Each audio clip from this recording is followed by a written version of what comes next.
Seorang pria Indonesia kerja jadi TKI di Arab Saudi, tugasnya simpel, rawat unta, kasih makan, dan ajak ngobrol kalau perlu. Nggak ngangka, kerjanya yang telaten bikin sang majikan terharu, sampai-sampai sebelum meninggal, si majikan nitip wasiat super mengejutkan, semua istrinya dikasih ke si TKI kita ini. Assalamualaikum warahmatullahi wabarakatuh. Kali ini Gino Motivator menyajikan kisah yang paling dramatis. Kisah ini bukan saja dramatis, tetapi juga membanggakan bangsa Indonesia. Kepercayaan yang diterapkan dan diberikan kepadanya, ia pegang teguh. Dan pada akhirnya, hampir semua kekayaan Syekh yang ada di Arab itu dimilikinya. Bagaimana kisahnya? Mari kita ikuti.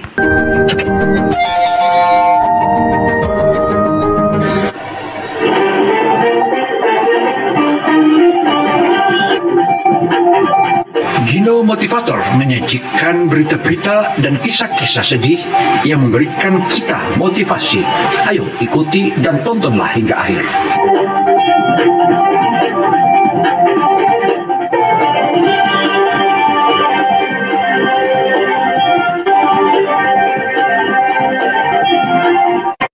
Bayangin, niatnya cuma merantau buat ngurus unta, pulang-pulang bawa 4 istri dan jadi orang kaya.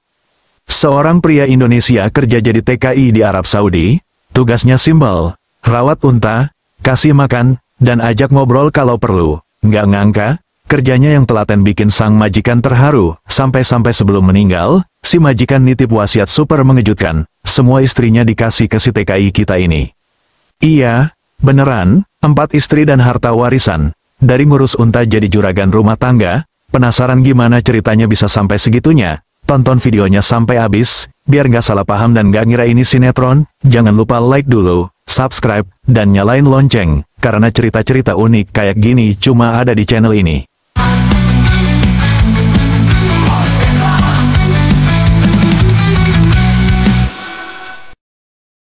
Saudara, kisah perjuangan TKI Indonesia ini betul-betul selain membanggakan juga memiliki kedahsyatan yang maha dahsyat. Tentu saja kita perlu menonton. Ayo kita saksikan. Di salah satu desa terpencil di Pulau Jawa, yang kalau mau update status WhatsApp aja harus naik ke atas genteng, tinggal seorang pria sederhana bernama Darmawan, anak sulung dari 3 bersaudara, hidupnya penuh warna. Walaupun kebanyakan warna abu-abu alias serba kekurangan. Darmawan bukan tipe pemalas, pagi kerja di sawah, siang jadi tukang angkut galon, malam bantu warung kopi tetangga. Kadang juga jadi tukang solusi, orang yang dimintai tolong apa aja, mulai dari betulin atap bocor, sampai jagain anak bayi tetangga pas emahnya lagi nyalon. Tapi sekeras apapun dia kerja, penghasilan yang masuk selalu lebih cepat keluar. Ditambah lagi, harga beras naik, bensin naik, tapi gaji tetap setia di tempat, kayak mantan yang susah move on. Sampai suatu hari, saat nongkrong di pos ronda sambil ngudut dan ngopi sachet, dia dengar cerita dari Pak Warno, tetangga yang anaknya kerja di Timur Tengah. Loh, Wan, kamu kuat kerja? Di Arab itu banyak lowongan, ngurus unta aja digaji gede, makan dapat, tidur dapat, kerja ya paling cuma nyuapin unta sama ngajak ngobrol. Darmawan langsung melek, dalam hatinya dia mikir, ngobrol sama unta, lah, ngobrol sama ayam aja gue bisa, apalagi unta. Semenjak hari itu, ide jadi TKI mulai tumbuh subur di kepala. Dia mulai tanya sana-sini, browsing di warnet, yang loadingnya bikin pengen banting CPU. Dan akhirnya daftar lewat jalur resmi. Modal nekat, pinjam uang dari tetangga, dan tentu saja restu dari ibunya yang awalnya nangis tiap hari. Wan, hati-hati di sana ya, jangan sampai dimakan unta, kata ibunya sambil peluk Darmawan.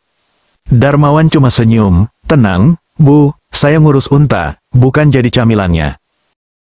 Saudara, singkat kisah Darmawan akhirnya terbang ke Arab Saudi. Dan dari situlah dia akan mulai merubah nasibnya. Bagaimana kisahnya? Ikuti terus, karena ini paling asik kisahnya. Perjalanan pun dimulai, naik pesawat untuk pertama kalinya. Darmawan sempat panik waktu dengar suara mesin pesawat.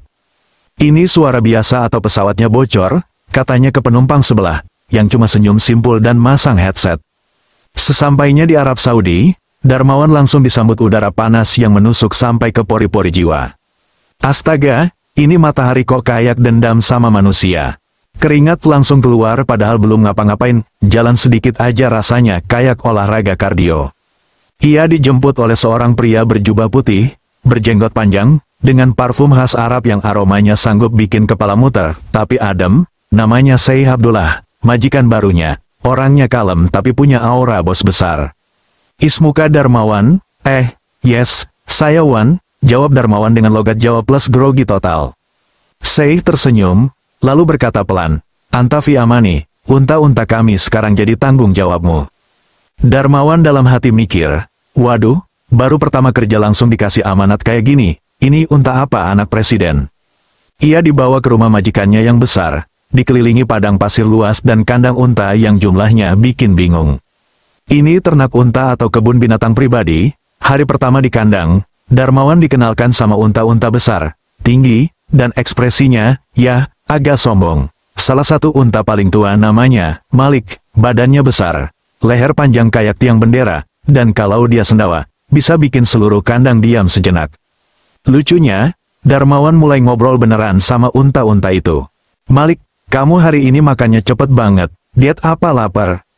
Kamu, jangan ngeludah dong, gue belum mandi nih." Lama-lama, dia ngerasa unta-unta itu ngerti, tiap pagi disapa, sorenya mereka nunduk pas disisir. "Kayaknya gue mulai punya fans," katanya sambil nyengir. Meski hidup jauh dari kampung dan cuma berteman sama unta, Darmawan merasa tenang, majikannya baik, tempat tinggal nyaman, dan makanannya enak, walau tiap hari menunya kambing, dan kambing lagi. "Kalau gue tinggal di sini 5 tahun, bisa-bisa berubah jadi kambing juga," gumamnya sambil garuk kepala. Begitulah awal mula kisah si Darmawan, dari desa kecil yang sinyalnya suka ngilang, sampai ke negeri pasir yang penuh kejutan. Dia belum tahu, nasibnya bakal berubah drastis dalam waktu yang nggak lama lagi. Setelah resmi jadi pengurus unta, hari-hari Darmawan berubah total. Kalau dulu bangun pagi disambut suara ayam kampung, sekarang yang bangunin dia suara unta ngulet sambil ngeludah ke arah matahari. "Selamat pagi juga, Malik, belum sikat gigi ya?" gumam Darmawan sambil ngelap ludah di baju kerja. Rutinitas barunya dimulai jam 5 pagi, tapi bukan buat olahraga atau jalan-jalan. Bangun, sholat subuh, langsung ke kandang. Di sana, udah nunggu para penghuni padang pasir yang siap dikasih makan, dimandiin, dan disayang-sayang. Unta-unta ini bukan sembarang unta, mereka punya nama masing-masing dan, anehnya, kepribadian juga beda-beda. Ada Malik, unta paling tua, galak tapi setia. Ada Laila, unta betina yang suka manja dan nyender ke siapa aja yang ngasih dia wortel. Ada Faris yang hobinya tidur, dan Jamil yang selalu kabur dari kandang padahal jalannya lambat banget. Kerjaan Darmawan ternyata lebih kompleks dari yang dibayangin. Bukan cuma kasih makan dan nyapu kandang, tapi juga harus mandiin unta satu persatu, ngecek kesehatan mereka, bersihin telinga, kuku, bahkan kadang disuruh mijetin leher mereka kalau lagi pegal. Belum lagi tugas spesial yang dikasih langsung dari majikannya, ngobrol. Iya, ngobrol, Syekh Abdullah percaya. Unta itu makhluk penuh perasaan, kalau diajak ngobrol, disayang, dan dihargai, mereka bakal lebih sehat dan nurut. Jadi Darmawan pun tiap hari ngobrol sama mereka, seolah-olah lagi nongkrong sama teman lama. "Malik, kamu jangan ngambek dong, entar si Laila lari sama Jamil loh." "Lai, kamu hari ini cantik banget. Baru nyalon di kandang sebelah ya." Ajaibnya, unta-unta itu makin nurut. Darmawan bahkan pernah nyelamatin satu unta yang hampir ketelan plastik. Sejak saat itu, dia dijuluki sama penjaga kandang lain sebagai si pawang unta dari Jawa. Dan meski mereka suka bercanda, dalam hati mereka tahu, Darmawan memang punya sentuhan ajaib. Syekh Abdullah makin sayang sama dia. Mulai dari urusan kandang, Darmawan pelan-pelan juga dikasih tanggung jawab di rumah, disuruh bantu belanja, antar barang ke pasar, dan kadang nemenin Syekh ke acara keluarga. Dia juga sering diminta duduk bareng kalau ada tamu penting. Mulai dari jadi pengurus unta, lama-lama naik jabatan jadi asisten pribadi merangkap tukang seduh teh.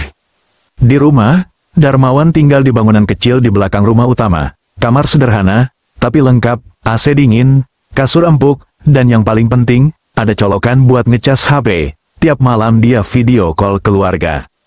"Bu, lihat tuh kamarnya bersih, AC-nya dingin banget, nasi bisa beku kalau kelamaan." Ibunya cuma senyum lega, walau dalam hati tetap kangen berat. Hidupnya makin nyaman, makan enak, kerja dihargai, dan majikan baik hati. Tapi bukan berarti semuanya selalu mulus. Pernah suatu hari, Laila si unta genit tiba-tiba mogok makan. Seih panik luar biasa. Soalnya Laila itu unta kesayangan. Darmawan pun disuruh tangani. Dia duduk di samping Laila, elus-elus lehernya, sambil ngomong pelan. Ayo Lai, makan ya, jangan drama. Kalau kamu sakit, saya bisa dipecat, loh.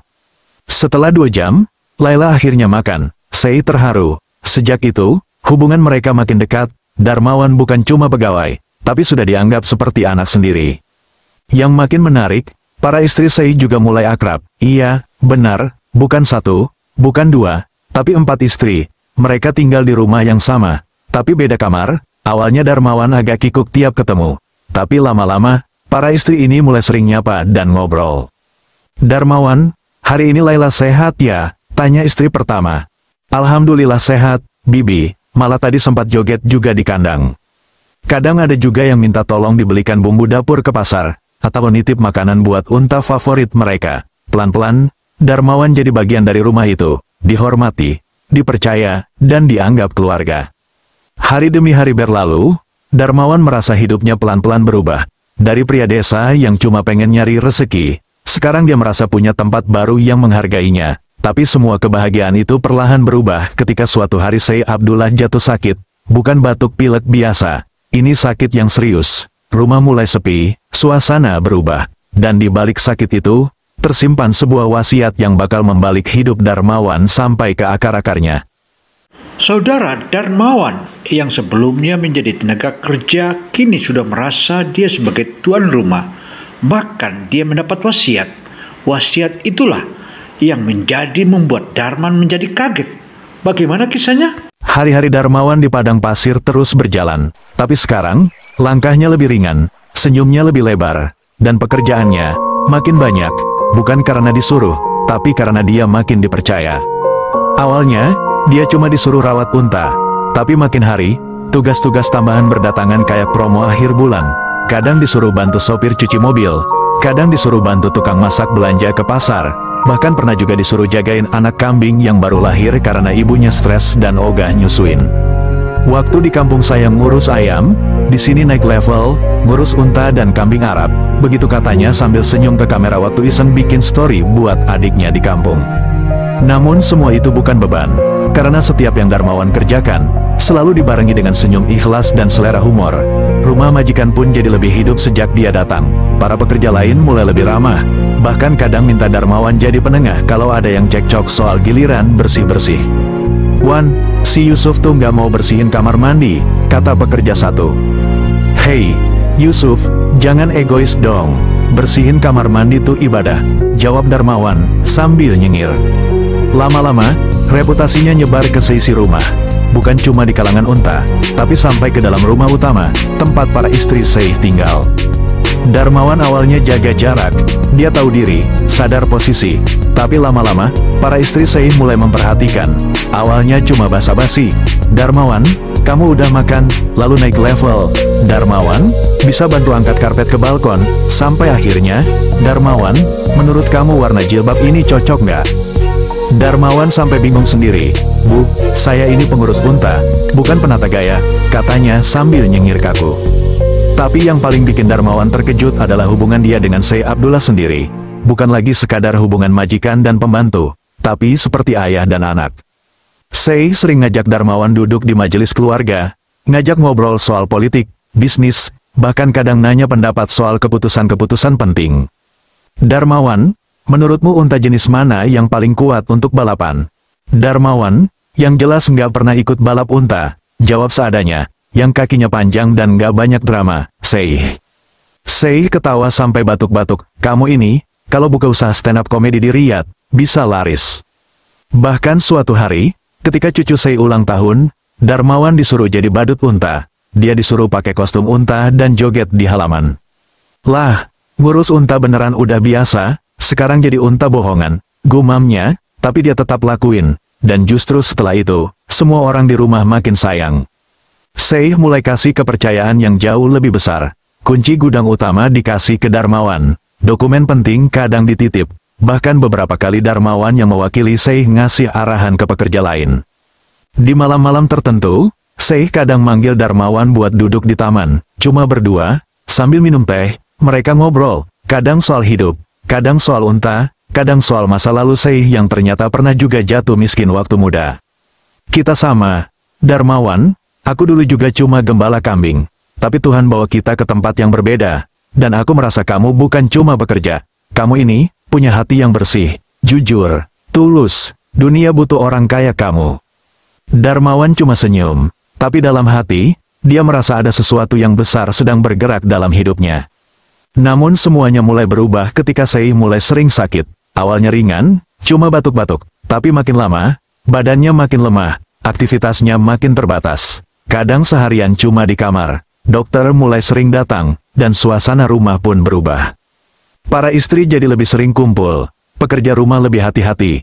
Bahkan unta-unta pun, entah kenapa, terlihat lebih tenang. Seperti bisa merasakan pemiliknya sedang tidak sehat. Sampai suatu malam, Darmawan dipanggil ke kamar utama. Ia pikir, seperti biasa, disuruh nganter teh atau ngelap lantai. Tapi kali ini beda. Di dalam kamar, suasana hening, lampu remang. Di sana sudah duduk keempat istri Sei, dua anak laki-lakinya yang sudah dewasa, seorang penasehat keluarga, dan dokter pribadi. Sei berbaring lemah, tapi matanya tetap tajam saat menatap Darmawan masuk. Ia angkat tangannya pelan, memanggil Darmawan mendekat. Darmawan, katanya pelan, kamu tahu betapa aku percaya padamu.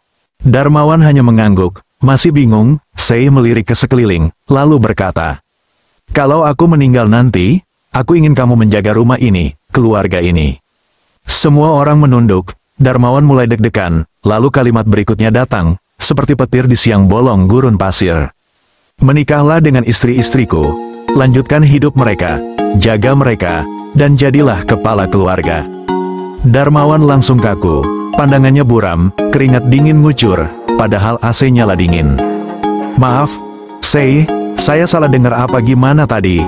Sei tersenyum pelan, kamu tidak salah dengar, aku sudah pikirkan ini, anak-anakku punya jalan sendiri. Tapi kamu punya hati untuk menjaga semua ini. Para istri Sei menunduk, tak ada yang protes. Bahkan salah satu dari mereka hanya mengangguk pelan, seolah sudah tahu sejak lama rencana ini akan keluar. Darmawan duduk pelan, hampir roboh. Dalam hati, pikirannya campur aduk. Dari ngurus unta, naik level jadi ngurus 4 istri. Ini hidup, atau mimpi dalam mimpi? Beberapa hari setelah percakapan malam itu, kondisi Sei Abdullah terus menurun. Suaranya makin pelan, tubuhnya makin kurus, dan matanya makin sering terpejam lama. Suasana rumah berubah drastis. Tak ada lagi tawa para pekerja, tak ada obrolan ringan dari para istri, dan unta-unta pun seolah ikut berkabung, lebih tenang dari biasanya. Darmawan, yang biasanya sibuk mondar-mandir di kandang sambil nyanyi lagu dangdut, kini lebih sering duduk di depan kamar Sei. Siaga, menunggu panggilan, kadang dia bantu bawakan air, kadang sekadar menemani diam di sisi ranjang. Sei tidak banyak bicara, tapi tiap kali Darmawan datang, senyumnya selalu muncul. Terima kasih, Darmawan, katanya pelan, jangan tinggalkan rumah ini, mereka butuh kamu. Darmawan hanya bisa angguk, dalam hati, dia masih belum sepenuhnya percaya. Ini saya loh, Darmawan dari kampung, tiba-tiba disuruh jadi kepala rumah tangga Arab, kayak sinetron jam 9 malam. Lalu pada suatu subuh yang sunyi, saat azan belum terdengar, Sei Abdullah menghembuskan napas terakhirnya. Tenang, dalam tidur, tak ada jeritan, tak ada tangisan keras. Tapi keheningan yang muncul terasa jauh lebih berat dari suara apapun. Kabar kematian Sei menyebar cepat. Keluarga, kerabat, bahkan para tokoh di kota datang melayat. Pemakamannya dihadiri puluhan orang. Semua memberi penghormatan pada sosok dermawan yang selama ini dikenal bijak dan penuh kasih. Darmawan berdiri di barisan belakang, mengenakan gamis putih sederhana yang diberi oleh Sei beberapa minggu sebelumnya. Ia ikut menurunkan jenazah ke liang lahat. Tangannya gemetar. Air matanya jatuh, bukan karena kehilangan majikan, tapi karena kehilangan sosok yang sudah ia anggap seperti ayah. Sepulang dari pemakaman, rumah Sei sunyi, tapi hanya sebentar, karena tak lama kemudian, penasehat keluarga mengumpulkan semua orang yang hadir malam itu, para istri, anak-anak, dan Darmawan, untuk membuka isi surat wasiat resmi yang telah ditulis oleh Sei beberapa tahun lalu, dan baru diperbarui, 3 bulan sebelum ia meninggal. Surat itu dibuka dan dibacakan dalam suasana tegang. Anak-anak Sei tampak tenang, seperti sudah tahu isinya. Para istri pun hanya saling pandang, tanpa kata. tapi Darmawan duduk paling ujung, dengan keringat dingin dan tangan gemetar. Dalam surat itu, tertulis jelas, aku, Abdullah bin Said, dalam keadaan sadar dan sehat saat menulis surat ini. Aku mewasiatkan agar setelah aku wafat, rumah ini dan seluruh tanggung jawab di dalamnya, termasuk hewan ternak, para pekerja, dan urusan keluarga, dilanjutkan oleh orang yang aku percaya, Darmawan bin Sutrisno, asal Indonesia. Darmawan makin pucat, tapi kalimat berikutnya seperti pukulan telak ke jantung. Sebagai bentuk amanah dan penghargaan, aku meminta dan mengizinkan Darmawan untuk menikahi keempat istriku yang sah, agar kehidupan mereka tetap terjaga dalam perlindungan, dan kehormatan keluargaku tetap utuh. Aku percaya, Darmawan akan memperlakukan mereka dengan adil dan penuh kasih. Ruangan hening, hanya suara kipas angin yang berputar lambat. Darmawan bengong, mata membesar, rahang turun, kaki nyaris kesemutan. 4 istri, saya, nikah, 4, barengan, batinnya kacau. Ia melirik ke arah istri-istri Syekh, semuanya tenang, bahkan tersenyum kecil. Yang membuat Darmawan makin panik, tidak ada yang menolak, tidak ada yang bertanya, kenapa dia, atau, kita nggak setuju, semuanya seolah sudah siap. Penasehat keluarga pun mendekat dan berkata lembut, Darmawan, ini bukan paksaan, tapi saya sangat percaya padamu, dan para istri, sudah menyetujui ini jauh sebelum saya meninggal. Darmawan hampir berdiri, Pak, saya ini pengurus unta, pengalaman pacaran aja cuma sekali, itu pun ditolak karena nggak punya motor, sekarang disuruh nikah, sama 4 wanita dewasa, mapan, dan cantik. Anak-anak Syekh yang hadir juga tersenyum, kami sudah berdiskusi. Ayah sangat mencintai mereka, dan kami ingin mereka bersama orang yang bisa menjaga, bukan sekadar menikahi. Darmawan bingung, ini bukan mimpi, tapi rasanya kayak di alam lain, dari pengurus unta, kini dia duduk sebagai calon suami dari 4 wanita dewasa yang bukan cuma cantik, tapi juga terhormat dan berpendidikan, dan bersama mereka, warisan Syekh yang luar biasa besar, rumah megah, unta puluhan ekor, tanah luas, dan bisnis keluarga. Darmawan pulang ke kamarnya malam itu dengan kepala pusing 7 keliling. Dia buka HP, video call ibunya di kampung, Bu, saya bingung. Kenapa? Wan, kamu sakit? Enggak, Bu, saya baru dapat warisan, dan, Bu, saya ditawari nikah sama 4 istri. Terdengar suara sendok jatuh di seberang. Apa, 4, kamu itu belum pernah bawa cewek ke rumah. Tahu-tahu langsung nembus kuota maksimal, Darmawan tidak bisa tidur malam itu. Mikirin hukum, tanggung jawab, perasaan, dan tentu saja, logistik. Tapi satu hal pasti, hidupnya sudah berubah, total, dan sekarang dia harus membuat keputusan paling besar dalam hidupnya, menerima atau menolak takdir yang datang seperti badai di padang pasir. Beberapa hari setelah wasiat dibacakan, Darmawan hidup dalam mode diam-diam panik, makan masih bisa, tidur ya bisa, tapi tiap bangun pagi, kepalanya selalu penuh pertanyaan, ini beneran terjadi, gue, jadi suami 4 istri Arab. Orang-orang rumah bersikap biasa saja. Para istri Syekh tetap ramah seperti sebelumnya. Anak-anak Syekh sopan dan mendukung. Bahkan para pekerja lain mulai manggil Darmawan dengan nada beda. Assalamualaikum, Tuan Darmawan. Darmawan langsung panik. Jangan gitu dong. Saya masih ngelap kandang barusan. Tapi kenyataan gak bisa dihindari. Surat wasiat sudah sah. Semua pihak setuju. Tinggal menunggu satu hal. Persetujuan dari Darmawan sendiri. Penasehat keluarga pun mengajak Darmawan bicara 4 mata. Darmawan, kami tahu ini berat, tapi ini bukan soal menikahi wanita semata, ini soal menjaga kehormatan keluarga Syekh. Kamu bukan dipaksa jadi suami, kamu diminta jadi pelindung.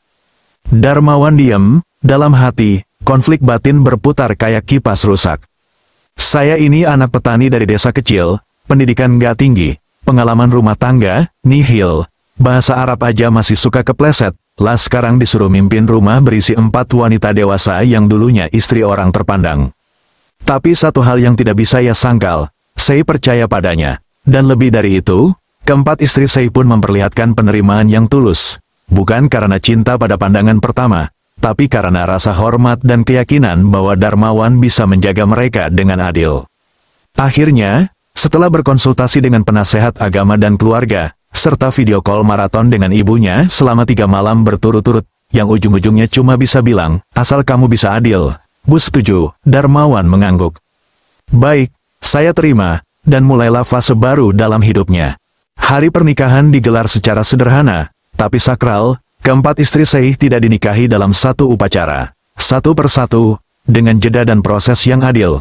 Tidak ada pesta mewah, tidak ada musik keras, hanya doa, akad nikah, dan senyuman tenang dari semua yang hadir.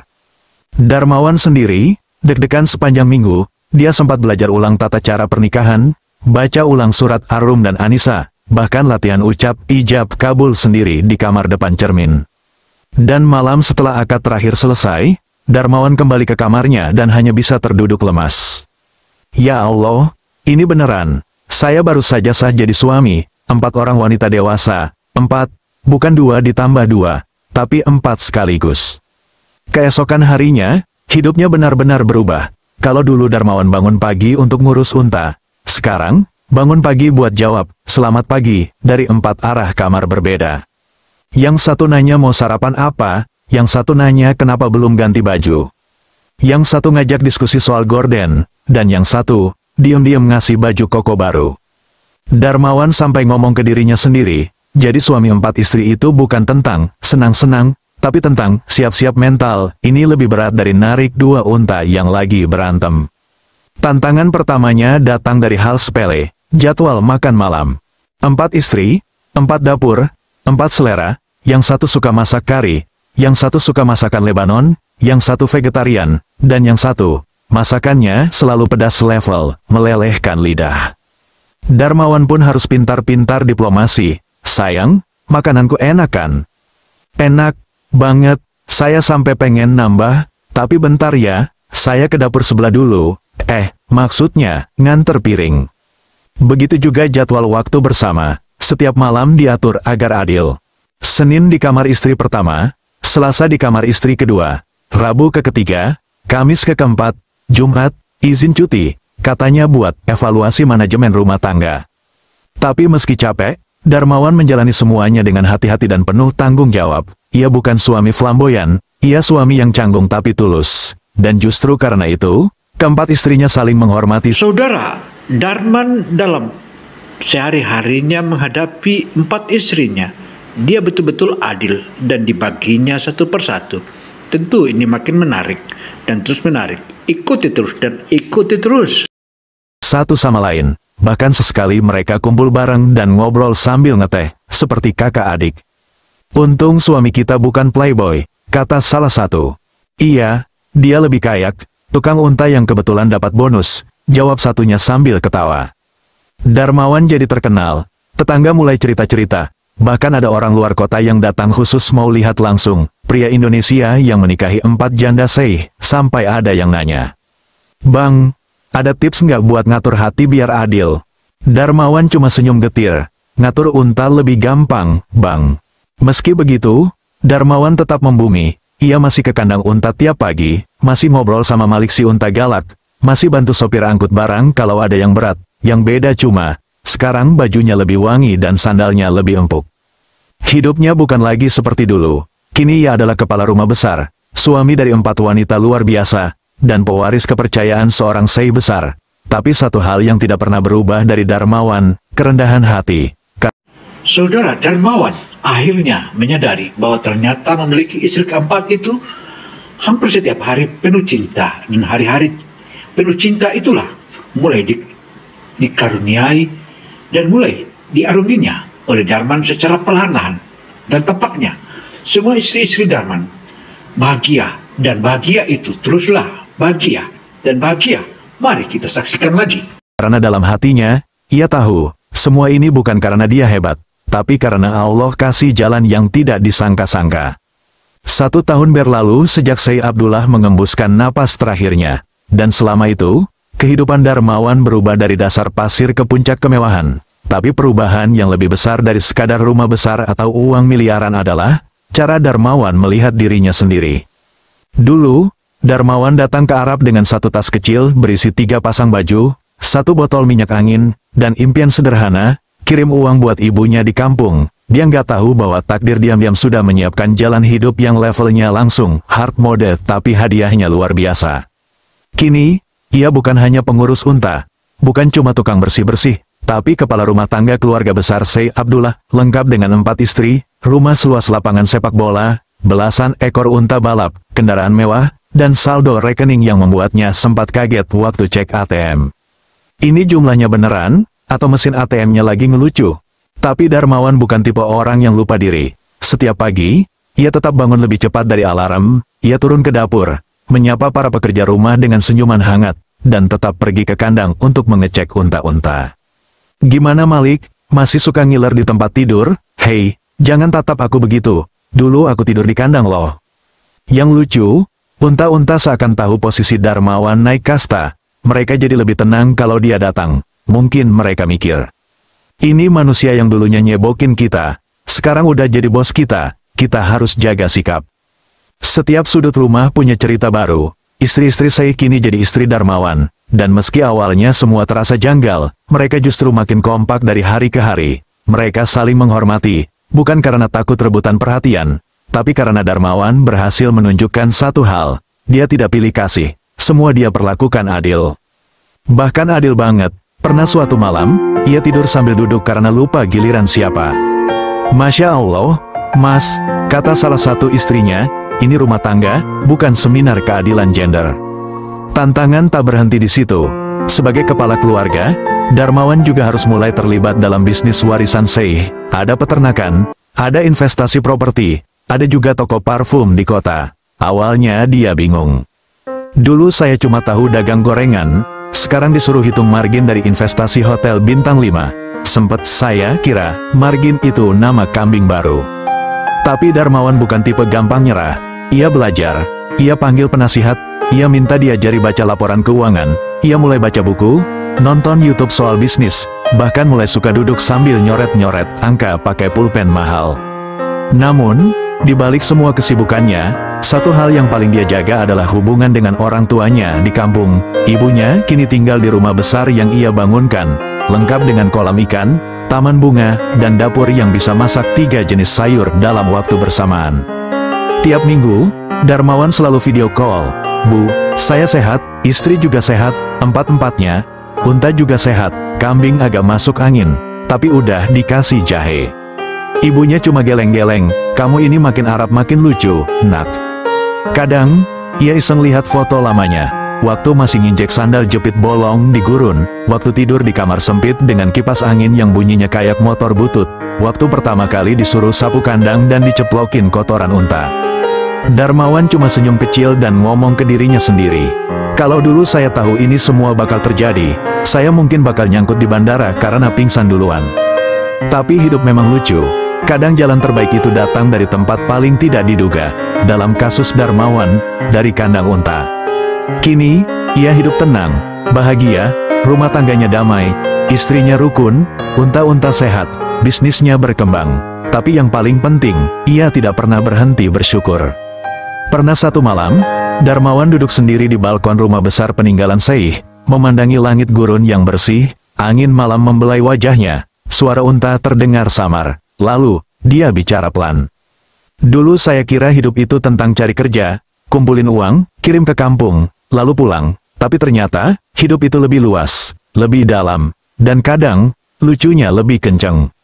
Ia tertawa kecil sendiri, lalu berkata lagi, terima kasih ya, Syekh, Bapak nggak cuma kasih saya rumah dan harta, tapi juga pelajaran paling besar dalam hidup, kalau kita tulus dan nggak milih-milih kerjaan, Tuhan bisa kasih balasan yang kita nggak sangka-sangka, termasuk 4 istri. Malam itu, Darmawan masuk ke rumahnya. Di dalam, 4 istrinya sedang duduk menunggu, sambil nonton TV dan diskusi ringan tentang warna tirai yang baru. Dia masuk, tersenyum, dan berkata, maaf ya, tadi ngobrol sama Bintang. Bintang bilang, saya orang paling beruntung di langit malam ini. Penutup, itulah kisah Darmawan. Dari pria biasa, kuli unta, jadi suami 4 istri dan pewaris keluarga Syekh. Kisah yang penuh lika-liku, peluh, tawa, dan rezeki yang datang dari arah yang tak disangka-sangka. Kalau kamu suka cerita ini, bantu kami dengan like, subscribe, karena hidup, siapa tahu, kamu juga bisa berangkat dari kandang unta, dan sampai di balkon istana. Sampai jumpa di kisah menarik lainnya. Saudara, kisah Darmawan ini tentu saja mengingatkan kita bahwa nasib seseorang tak ada seorang pun yang tahu. Itu semua adalah rahasia Allah Subhanahu wa Ta'ala. Karena itu, dengan peristiwa ataupun Kisah ini tentu saja menyadarkan kita semua bahwa semua apa yang akan terjadi dan sebelum terjadi dan selanjutnya yang akan terjadi itu semua adalah rahasia Allah. Karena itu saudara, mari kita tutup kisah ini. Semoga kisah ini menjadi manfaat bagi kita semua, karena ini semua akan memberikan kita motivasi. Semoga kehidupan di hari-hari esok bisa muncul hal-hal yang lebih bagus dan lebih positif lagi. Saya Gino Samsudin Mirsad melaporkan. Wassalamualaikum warahmatullahi wabarakatuh.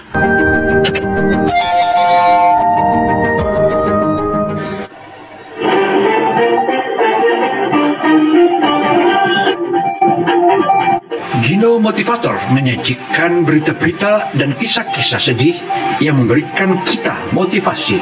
Ayo ikuti dan tontonlah hingga akhir.